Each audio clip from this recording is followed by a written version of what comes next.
Chris, you talked after the game at the weekend about the spirit in the team and how impressed you were with that. And that is something that you can't buy, can you? You can't manufacture that. So it's you're already a sort of step ahead if you've got that already, aren't you?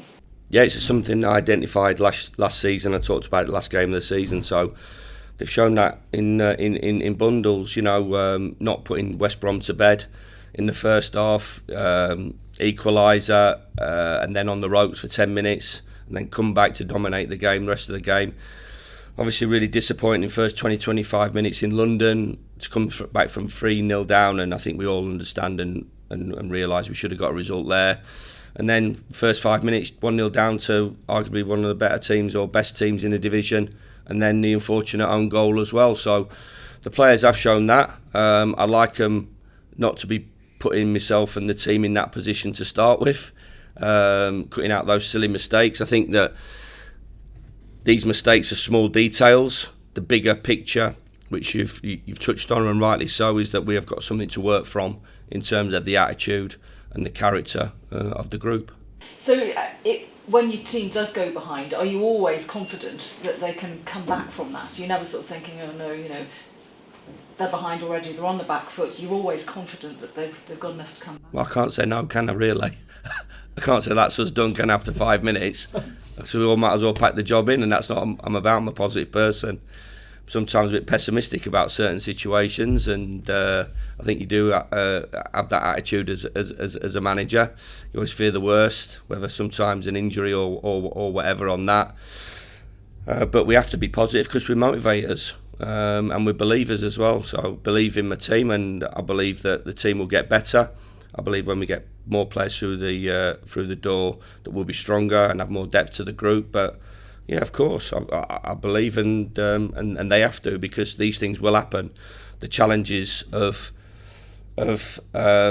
disappointment during games, the challenges to players when they get left out of the team, the challenges of injuries. How do you get over that? As a group, how does the individual player get over that? So there's loads of things that get chucked at you as a professional footballer, and certainly you need a big heart and you need a big character to play for me, and I believe we're on the right road to doing that.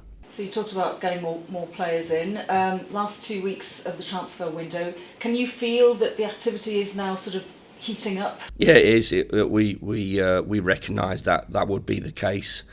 Not just for us, for everybody else. And have you seen it? You see it rolling in, and more people are doing more stuff. So that there's some clubs that have done business really early, and there's others that we have had to be patient with, and we're one of those clubs that we've had to be patient with it. But always, which I've said consistently, that once the window is shut, we'll be in a good place. We'll be in a better place where we were than when the window started, and the objectives are still the same. Position-specific players are still the same. We've ticked boxes on quite a lot of them, and now this is quite a big overhaul as well here. We've already done 1, 2, 3, 4, 5, 6. We've done 7 players, and we're still ready to do another 4. So this is possibly a pretty unique situation for us as a football club, and maybe us in the division stroke football pyramid, to look to do sort of 10 and 11 and get some players out the building as well. So I think that while it might have been a sense of negativity around the place, why haven't we been doing this and why aren't we doing that, it's quite a big job to get players out as well as to get players in. So you talk about another 4. Are you fairly confident you'll get 4 more? Yeah. Soon? Is there anything about to happen in the next sort of 24, 48 hours? Well, it can happen pretty quickly, and it can be drawn out, but there's an incredible amount of work going on through every day to make things happen. These people are not sitting on their hands and not wanting to make things happen. We're all wanting to make things happen, and that's from everybody in the football club. So but it isn't, as I keep saying, it isn't just straightforward. It isn't Championship Manager where we just go online and pick a team, fantasy football and all that stuff. We're after good players. We face competition for good players. There's other clubs in for players that we're in for, and clubs that sometimes don't want to let them out for the number that we want to offer. So there's an incredible amount of work, negotiating, persuading, and a little bit of luck as well at times. But we're confident, as I've always said, that when that window shuts, then we'll have the players in to batten ourselves down. We've just got to get through that period at the moment. We've got to get through the period of not making the silly mistakes that we're making, that is costing us goals, and we've got to get through this period in terms of, keep picking up points as well. Performances for me, I see 20 minutes.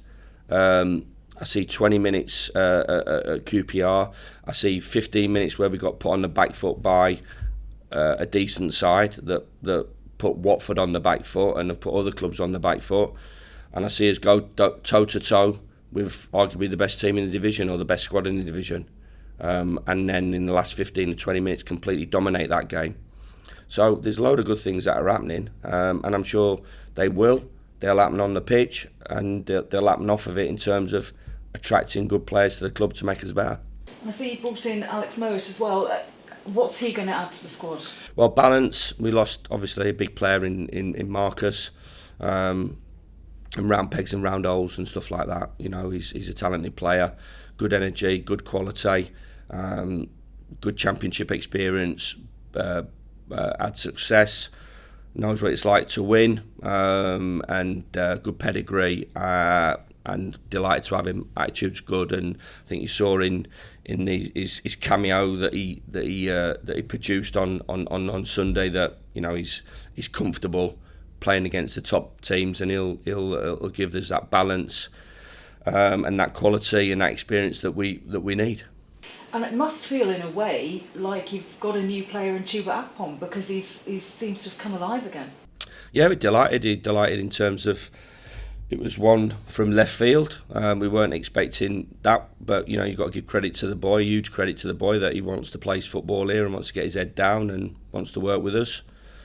He's had to do the impressing, and he's impressed us. So, there's certain ones I totally shut the door on, because I know that it's not going to take us forward.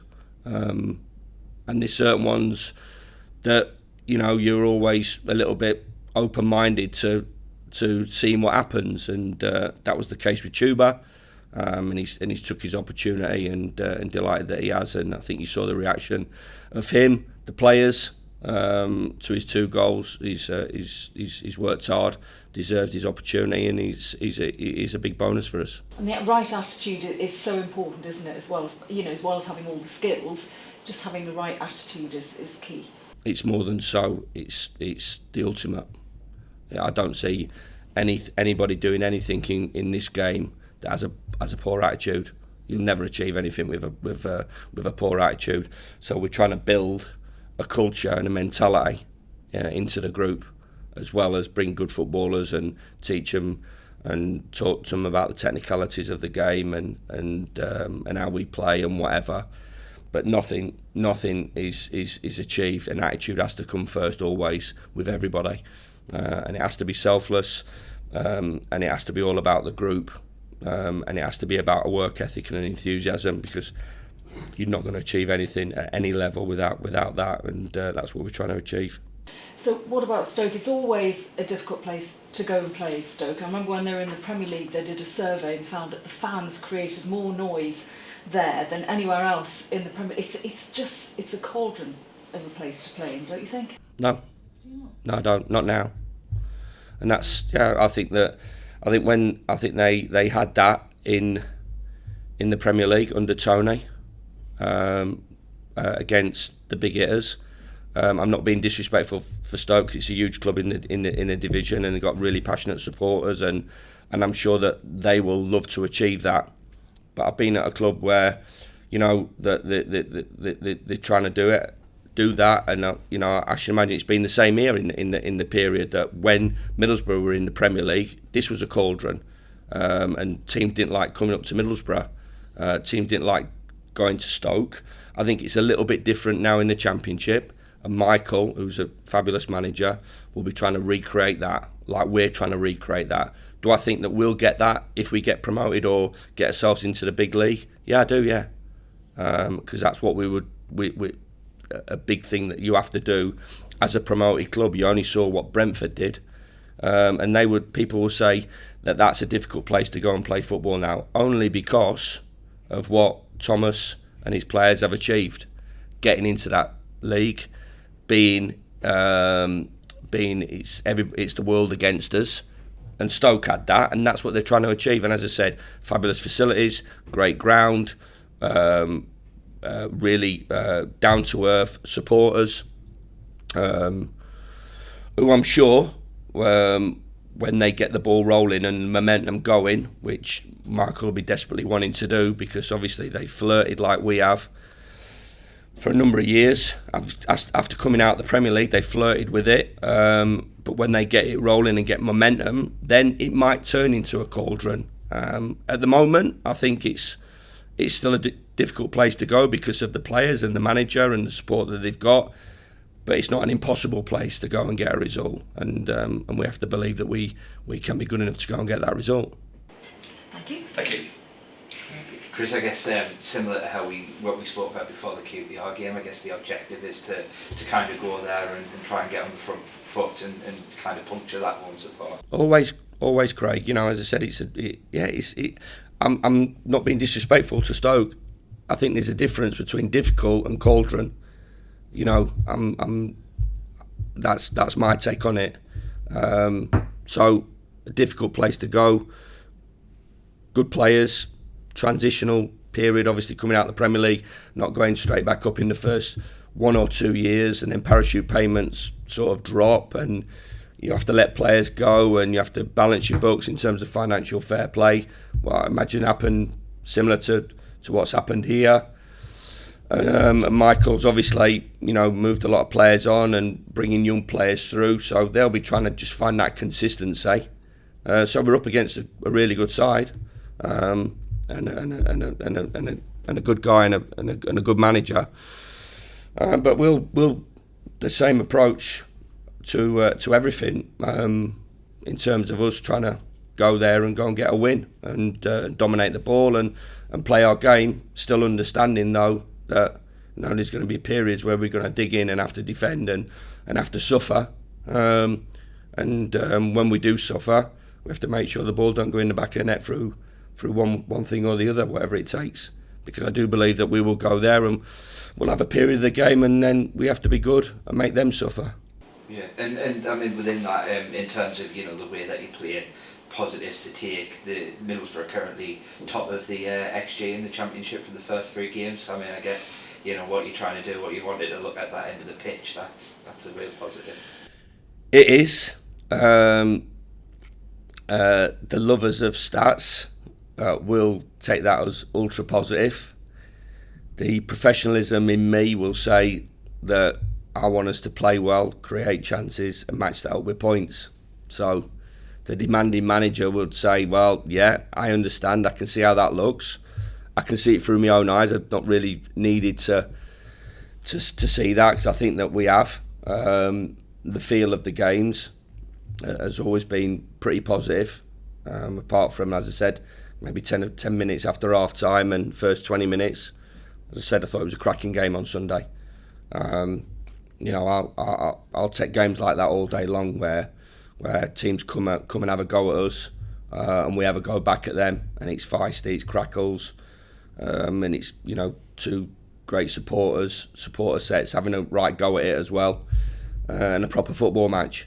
So I'll take that. I'll take the stats on it, but I want the points as well, and the players know that. They understand that they have to marry up pretty decent performances and get the points that those performances deserve, because I don't think that we've been incredibly on the back foot for the majority of 3 games, and maybe the points total doesn't represent the play that we've had and how well we've played. But we have to get to that situation where we marry that both up and show that consistency in performance and get the results that we're after. Yeah, does it feel like it's coming to a point where you just, you need to get that win and kind of get that off you? Yeah, of course it does, and the longer it goes on, more possibly talked about for you, but I think it'll come. It's a long season, it settles down after 10 games. We have to go through this period at the moment where we're not at our strongest, and that's a fact. We all understand that. When we get to that stage where we are at strongest and we're not picking up points, then maybe that's the time to worry. But we're all settling down and we're trying to get ourselves into a rhythm and trying to cut out those silly mistakes. Always said it is quite difficult because you're cramming so much in to pre-season, an early part of season, and sometimes the small details are the ones that let you down. And I think the small details have let us down in all the games. 2 goals basically on Sunday from throws, set plays, which they are. And 2 goals from set plays on the previous week, and 2 goals from counter-attacks, really. Counter-attack against West Brom and a counter-attack against QPR. So we'll look at those goals that we've conceded pretty negatively and something that we should have easily been able to snuff out and do something about it. And I think when you look at our goals, I think there's some really good goals in there. First goal against West Brom, I thought after both goals against QPR, especially the second and our goal on Saturday, on Sunday. I think if you see that in the Premier League, I think people will be waxing lyrical about it. It's great movement, great ball, exactly what we're trying to do, and a great finish for the first goal. So yeah, cut the mistakes out and hopefully not give ourselves a mountain to climb and not have to test our resolve and test our character as we talked about. Yeah, and on the transfer front, you mentioned where you are, etc. And you, as you rightly said, you've done 8 so far, and still want to do another 4, which will be 12 if that all goes to plan by the end of the summer. I mean, I guess moving forward and kind of being more consistent, the hope for you would be to not have to do that many. 100%. Yeah, 100%. And sometimes when you first come into the club and first transfer window, you have to go through the pain. You have to, on everything. To sort of how it all settles down in terms of how you want the staff to work, how you want the players to work, the attitude, what you want of the players, the connection with the academy, everything. I think people are still, in the building looking at me and how I operate. But certainly from a recruitment point of view, it won't be, it can't be. And it can't be for the benefit of the football club as well. You can't have this consistent sea change of profiling of players, and this is what was decided on by Steve when Kieran came in, is that we can't keep paying off players, moving players out, bringing players in. New manager comes in, don't like that group of players, want to bring this group of players in. New manager comes in, don't like that players, want to bring these players in. There has to be a profile and a thread through, and I'd like to think that the players that we are bringing in, permanent ones, are the ones that takes us forward, and we add to those in terms of profiling, in terms of character, in terms of how they play their football, athletic ability, and how they fit into the style that we want to play right the way through, and hopefully, for my benefit, for the owner's benefit, for the club's benefit, there's every window, then of course people want to see players come in, and there's always that excitement, but it's not the amount that we will do in this first window, and I'm sure it won't be. Just touching on Tuba there, we obviously spoke with him after the game, and he mentioned when he first came back, he was training with the 21s, and there was certain players, as you say, who you shut the door and you didn't think they could take the club forward, and they didn't even come back. But with Tuba going to the 21s, was that almost, from your point of view, like a test and a way of, kind of monitoring, did he have the right attitude to come back into the first team group? Yeah. Yeah. That's it, yeah, a little bit. There's a bit of that. He wasn't up to speed as well, because he finished his season late, so he was way behind, and I think you're spot on. Little testers that we do to players, and it's not all straightforward, and maybe just little bits of what we've learned through being experienced in the game, that to see how he wanted to go about it. Did he really want to be here? Yeah, of course. And I think part of it was from a conditioning point of view as well. Craig, that he was possibly 2 or 3 weeks behind everybody, so he couldn't come into the main group straight away.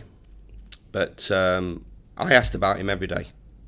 Every day I went down to the academy, I went down to the people that were working with him from a conditioning point of view. How's it gone? Good. Worked hard. Did everything that was asked of him. Blah blah blah blah blah blah. So, then you come to a situation where you go, right, let's move him up and see where we are. So yeah, maybe part of that was it, and part of it was from a conditioning point of view. And I'll make no apologies about it. It wasn't for me to impress him. It was for him to impress me and to show me, did he want to be part of what we're trying to achieve? Would I want to be part of what we're trying to achieve here? Facilities, club, historic, supporters, Riverside, full, 6 months of a decent run at it, good cup run, bring good players in. If you ask me, when I was coming back, would I want to be part of that? I would say 100% yeah. Then I have to show the qualities that I need to show to force myself into that group, and he certainly did. Yeah, and just lastly from me, Chris, obviously you took off a half-time deal for Fry. I mean, it's probably not been, I think, fair to say the start of the season he would have hoped for, particularly after last season. I mean, from your point of view, where's he at currently, and does he need to do a bit more at the moment?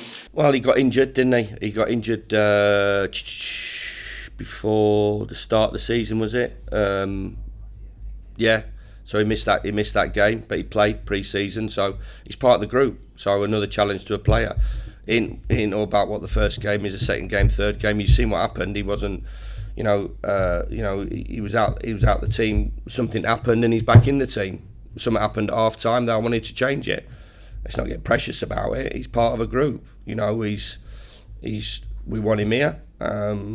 He's a great lad. He's challenged like everybody else is.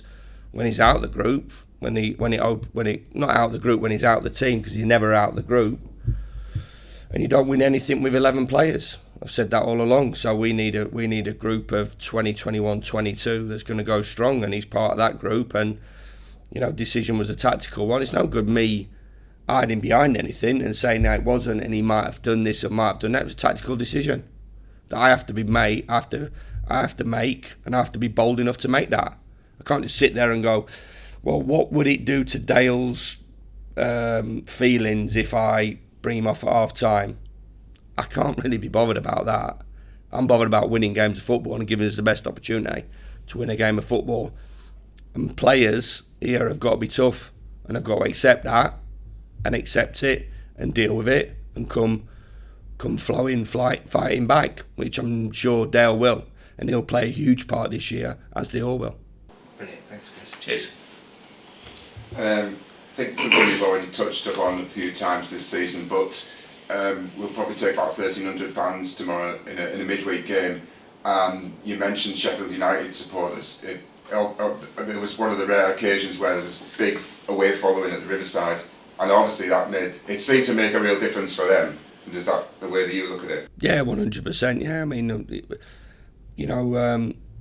we're incredibly backed, and you saw Sunday, and you look at it, and I love the feel of Sunday. No disrespect, we've all seen it when we play midweek and there's 150 fans in the far corner. I understand, some clubs have got bigger followings than others, but it really does up the ante for me, and it's what the league is all about.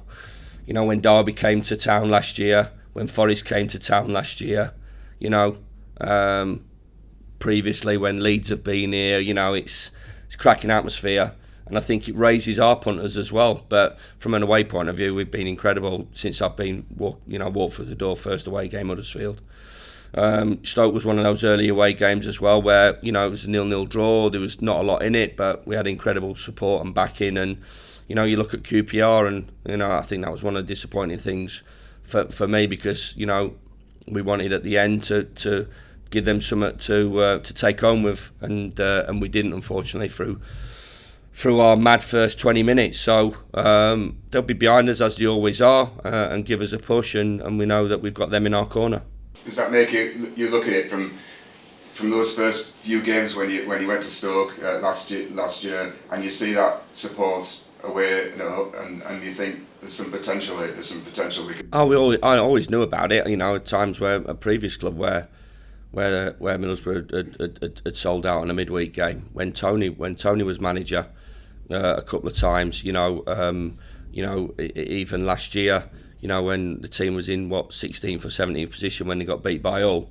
I think they took 3,000-4,000 there on that night, and the obvious one was Old Trafford, which was incredible. So we all, I always knew what it was potentially could happen, and we have to give them something to shout about, and I think we are. I think there is a definite connection. There was a great feeling to the game on Sunday, even though we didn't get the result that we wanted. I felt that, I think people will look and go, we're disappointed we've only got 2 points out of 9, but I think people have walked away and saying we've got something to build on there.